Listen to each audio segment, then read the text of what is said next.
Costa do Sol FM Esportes. A partir de agora, mais uma edição do Costa do Sol Esportes, e nossa live está sendo aí transmitida na página Fala Araruama, facebook.com/Fala Araruama Oficial, e também na nossa fanpage. Ótima tarde para você, facebook.com/Costa do Sol FM.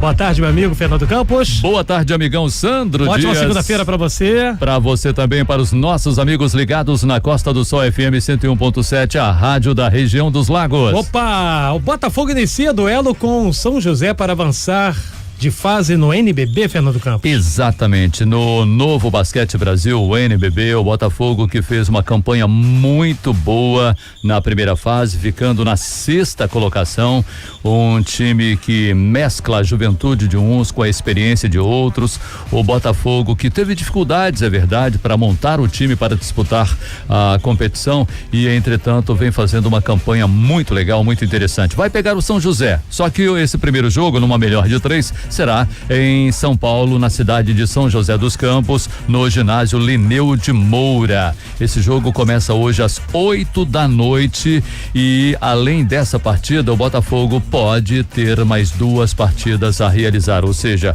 digamos que o Botafogo consiga uma vitória na noite de hoje, depois o Botafogo volta a jogar mais 2 partidas em casa, claro que a terceira se necessário. E o Botafogo tem boas possibilidades, tem um time muito bom, onde você pode destacar, por exemplo, os armadores, o Cauê Borges e também o Jamal. Na equipe do São José, o argentino, o Fabian Sadi, que é muito bom jogador também. Enfim, há uma expectativa bem interessante para esse jogo. São José, que na primeira fase ficou na 11ª colocação, enquanto que o Botafogo ficou na 6ª colocação. E começa as semifinais da Superliga Feminina de Vôlei, né, Fernando Campos? Hoje, nessa segundona, começando com tudo, com o jogo às 7 da noite, vem com tudo a equipe do SESI Bauru, como vem com tudo também o fortíssimo time do Praia Clube, que é sempre um time de chegada, time dirigido pelo técnico Paulo Coco. O Praia Clube é de Uberlândia e a equipe do SESI Bauru é do interior de São Paulo, da cidade de Bauru, time muito bem dirigido pelo Anderson Rodrigues e que tem a Tiffany, né, que já causou muita polêmica, etc e tal. Esse jogo, repito, marcado para às 7 da noite. Um pouquinho depois, às 9:30 da noite, só que em Belo Horizonte, lá na Arena Minas, o Minas recebe o Osasco Audax. O Minas, que é dirigido por um italiano, o Stefano Lavarini, que deve dirigir também a seleção italiana, e enquanto que o Osasco Audax, time de chegada mesmo em termos de semifinais, se não estiver enganado, essa é a 18ª semifinal que chega a equipe do Osasco Audax, time dirigido pelo Luiz Omar de Moura. Olha, vença quem vencer, são 4 equipes de muito bom nível técnico. Então, promete aí ter um jogaço aí pela frente, não né? tenha dúvida. Brasileiro da Série D começa mês que vem, em maio. Pouca gente fala sobre o Campeonato Brasileiro da Série D, mas é um grande passo. Né? Exatamente, mas é um grande passo para que as equipes se mantenham em atividade o ano todo. A gente costuma falar, por exemplo, vamos citar a equipe do Resende. Resende fez um bom campeonato carioca esse ano, só que já parou, já encerrou as atividades. Para o Resende, a atividade esportiva agora só no ano que vem.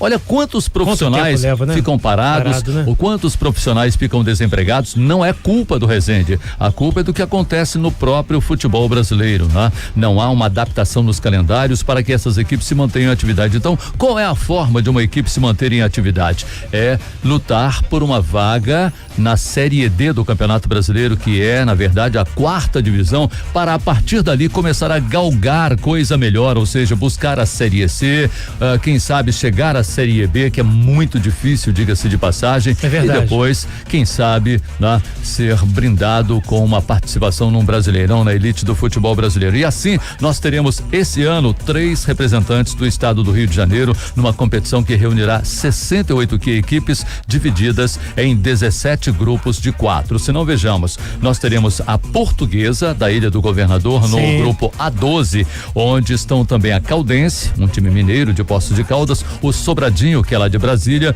e o Vitória, que é capixaba da cidade do mesmo nome. No grupo A14, o Itaboraí, que nunca disputou a elite do futebol carioca, o Itaboraí teve uma grande participação na Copa Rio no ano passado, chegou ao vice-campeonato e vai disputar o brasileiro da Série D. Então nós temos o Itaboraí, o Hercílio Luz, que está muito mal no campeonato catarinense, correndo o risco de rebaixamento para a segunda divisão do futebol de Santa Catarina, o Novo Horizontino, o time de Novo Horizonte no estado de São Paulo, que foi muito bem no último campeonato paulista, e o Tupi, que é de Juiz de Fora, o Tupi que não foi bem esse ano no Campeonato Mineiro. No grupo A15, o Boa Vista, aqui de Bacaxá, município Sim. de Saquarema, o Brusque, um time catarinense da cidade do mesmo nome, o Foz do Iguaçu, paranaense, cidade do mesmo nome, e o Gaúcho, um time da cidade de Passo Fundo, no Rio Grande do Sul. E a Cabo Frense, não tá? A Cabo Frense, ela conseguiu classificação, a exemplo, né, do Bangu. Cabo Frense e Bangu conseguiram classificação para a Série D, mas não disputam nesse ano para a Série D de 2020. Aliás, foi muito oportuna essa sua pergunta, para que muita gente estava pensando que a Cabo Frense fosse jogar esse ano. Não, ela joga sim o brasileiro da D, mas no ano que vem. Agora, o brasileiro aí da Série D é muito bacana para que os times não percam, né? Ritmo de jogo, né? Exato, para se manterem em a atividade. sequência, né? Claro que é uma competição deficitária, por isso os times reduzem também o investimento, o orçamento é menor. Flamengo e Vasco levam vantagem nas semifinais do Carioca, né? Exatamente, é oportuno também desfazer uma confusão feita hoje pela manhã com relação a horário e data dessas partidas. O jogo envolvendo Flamengo e Fluminense acontece no sábado, a partir das 19 horas. Aliás, um abraço para o nosso querido ouvinte Miguel, amigo também da Costa do Sol, ligado na gente. Sábado jogam Flamengo e Fluminense com a vantagem do empate pertencente à equipe do Flamengo. O Flamengo pode empatar, que vai para a final do Campeonato Carioca. Já Vasco da Gama e Bangu jogam no domingo, enquanto Flamengo e Fluminense jogam no sábado, 7h.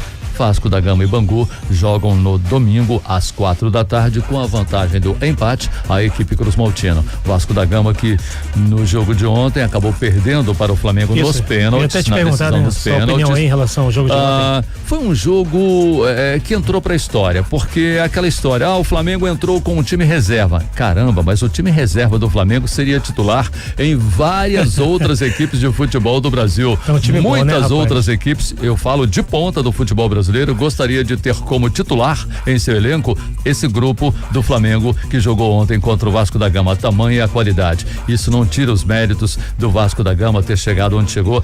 Perdeu para o time reserva do Flamengo? Não, perdeu para um time de muita qualidade e nos pênaltis. Isso porque o Vasco da Gama, ao tomar um gol já nos acréscimos, no apagar das luzes, o time foi em frangalhos emocionalmente também para a Flamengo, né? série de pênaltis. Tem isso também.